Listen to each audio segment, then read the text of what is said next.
La malédiction d'Hannibal sur Rome.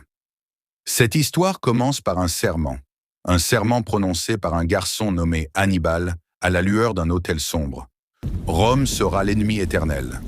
Ce n'était pas seulement de la haine, c'était une prophétie. Hannibal avait hérité de son père l'amertume de la défaite, et il croyait que la seule façon de guérir l'orgueil de Carthage était de semer la peur au cœur de Rome. Il alluma la mèche de la guerre en Espagne, puis se retrouva face à un choix muet. Rome était protégée, comment la pénétrer?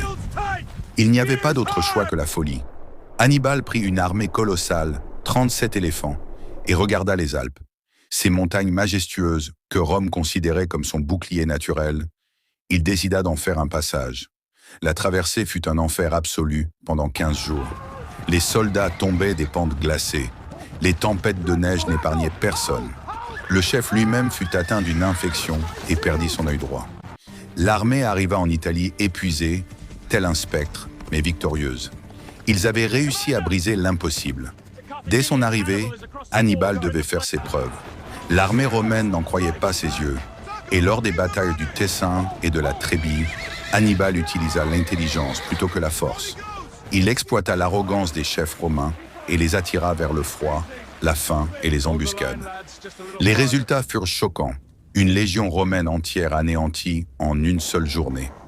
Mais le plus grand choc arriva l'année suivante. Le consul romain Flamininus, un homme arrogant et bouillonnant de colère, devint la cible d'Hannibal. Hannibal savait comment son ennemi pensait, alors il brûla les villages devant ses yeux pour l'obliger à la poursuite. Et par un matin de brume épaisse, le piège se referma. Sur les rives du lac Trasimène, l'armée romaine s'engagea entièrement dans un passage étroit. Depuis les collines, des dizaines de milliers de soldats d'Hannibal attendaient dans un silence impressionnant. Les Romains n'envoyèrent pas d'éclaireurs et ne virent pas la mort qui les guettait. Et quand le signal fut donné, l'armée de Carthage dévala de partout comme la foudre. La bataille se transforma en un massacre. En 3 heures, ce ne fut pas un combat, mais un anéantissement. 15 000 morts et les eaux virèrent au rouge sang. À Rome, la panique régnait. Ils avaient été vaincus dans une grande bataille et la route de la ville était désormais ouverte. Mais l'histoire prit un nouveau tournant. Hannibal n'attaqua pas la capitale, mais se dirigea vers le sud pour briser ses alliances. Et Rome, pour la première fois, réalisa que cet ennemi ne pouvait être vaincu par un combat direct. Rome nomma un dictateur, Fabius, qui choisit l'attentisme et l'épuisement. À cet instant,